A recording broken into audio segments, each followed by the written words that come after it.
ஒரு ஹோட்டல்ல வேலை பார்த்துட்டு இருந்த 4 பேரு வழக்கம் போல நைட்டு 11 மணிக்கு கடையை மூடுற வேலையில இருந்தாங்க. அடுத்த நாள் காலையில கடையை ஓபன் பண்ண வந்த இன்னொரு வேலைக்காரரு உள்ள வந்ததும் அதிர்ச்சி ஆயிட்டாரு. அந்த ஹோட்டல் ஃபுல்லா வெறிச்சோடி இருந்துச்சு. அங்க வேலை பார்த்துட்டு இருந்த அந்த 4 பேருமே காணோம். பாதுகாப்பு பெட்டி ஓபன்ல இருந்துச்சு. ஆனா கவுண்டர்ல இருந்த பணம் அப்படியேதான் இருந்துச்சு. ஹோட்டலோட பின்பக்கம் கதவு உள்ள இருந்து திறந்திருந்த மாதிரி இருந்துச்சு. யாராவது திருட வர மாதிரி எந்த ஒரு எவிடன்ஸுமே இல்ல. அந்த 4 பேருமே வேலை முடிச்சுட்டு வெளியே போனதா பதிவு பண்ணல.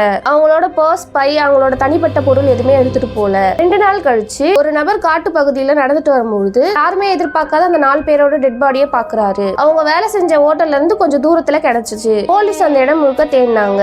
ஆனா அந்த கொலையில பயன்படுத்தப்பட்ட ஆயுதம் மட்டும் இன்னைக்கு வரைக்குமே கிடைக்கவே இல்லை. பல ஆண்டுகளா இந்த வழக்கு நடந்துச்சு. ஆனா யார் மேலேயும் கன்ஃபார்மா குற்றவாளி யாருன்னு கண்டுபிடிக்க முடியல. அதனால இது வரைக்கும் அன்சால்வ்டு கேஸா இருக்கு. யார் கொலை பண்ணாங்க, உங்களுக்கு என்ன தோணுது? உண்மையிலே என்ன நடந்திருக்கும்னு நீங்க நினைக்கிறீங்க? இது மாதிரி அன்சால்வ்டு கேசஸ் தெரிஞ்சுக்க சேனலை மறக்காம சப்ஸ்கிரைப் பண்ணிக்கோங்க.